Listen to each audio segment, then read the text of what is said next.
ഒത്തിരി ബഹുമാനമാണ് ഈ നേഴ്സുമാരോട്. കാരണം ഈ ഒരു വലിയ സേവന മേഖലയിലേക്ക് അവരിറങ്ങുന്നത് +2 കഴിഞ്ഞ വടെയുള്ളവരുടെ ഏറ്റവും നല്ല സമയത്താണെന്ന് ഓർക്കണം. അപ്പോൾ ഇവരോട് സംസാരിക്കാൻ പറ്റുന്നൊരു വേദി എന്നുള്ളത് എൻ്റെ സ്വപ്നം തന്നെയായിരുന്നു.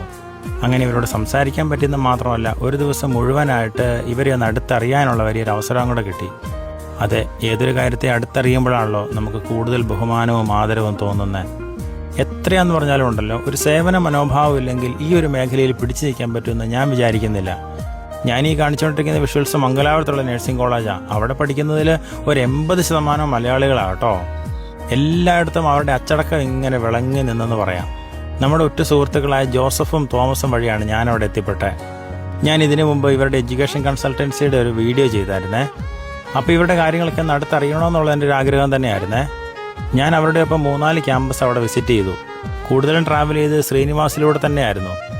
ചെന്നിടത്തെല്ലാം ഇവരുടെ സ്റ്റുഡൻസ് ഉണ്ടായിരുന്നു. മാത്രമല്ല, ഈ സ്റ്റുഡൻസും അവിടുത്തെ മാനേജ്മെൻറ്റും ഒക്കെ ആയിട്ടുള്ള ഇവരുടെ ഒരു ഫെലോഷിപ്പും നമുക്ക് പറയാതിരിക്കാൻ വയ്യ. അല്ലെങ്കിൽ തന്നെ ആത്മാർത്ഥമായിട്ടൊരു കാര്യത്തെ കൈകാര്യം ചെയ്യുന്നത് കാണുമ്പോൾ തന്നെ നമുക്ക് അവരുടെ ഒരു മതിപ്പാണ്. ഞങ്ങളവിടെ നിൽക്കുമ്പോൾ തന്നെ അഡ്മിഷന് വേണ്ടി ഫാമിലീസ് അവിടെ വരുന്നുണ്ടായിരുന്നു. ഇത് പറയുമ്പോഴും ഇന്ന് കേരളത്തിൻ്റെ പല സ്ഥലങ്ങളിൽ ഇവർ നീതിക്ക് വേണ്ടി പോരാടിക്കൊണ്ടിരിക്കുക. ആ മക്കളെയും ഇവരുടെ സൗഹൃദങ്ങളെ കണ്ടപ്പം എനിക്ക് അവിടെ നല്ലൊരു സുരക്ഷിതത്വമാണ് ഫീൽ ചെയ്യപ്പെട്ടെ. ഏതെങ്കിലും കോളേജിൽ അഡ്മിഷനും എടുത്തു കൊടുത്ത് എല്ലാത്തിൻ്റെയും ബിസിനസ്സിൻ്റെ കണ്ണിൽ കൂടെ മാത്രം കാണുന്നിടത്താണ് പകരം വെക്കാനില്ലാത്ത ഇവരുടെ ഫെലോഷിപ്പൊക്കെ എനിക്കിങ്ങനെ ലോകത്തിന് കാണിച്ചു കൊടുക്കാൻ പറ്റുന്നത്. ഇതൊക്കെ നമ്മൾ പറയുമ്പോഴും ഇവിടുത്തെ വൻകിട ആശുപത്രികളുടെ മുമ്പിൽ നീതിക്ക് വേണ്ടി അവർ പോരാടുവാണ്. ഒപ്പമുണ്ട് ഞങ്ങളെല്ലാവരും നിങ്ങൾക്കൊപ്പം.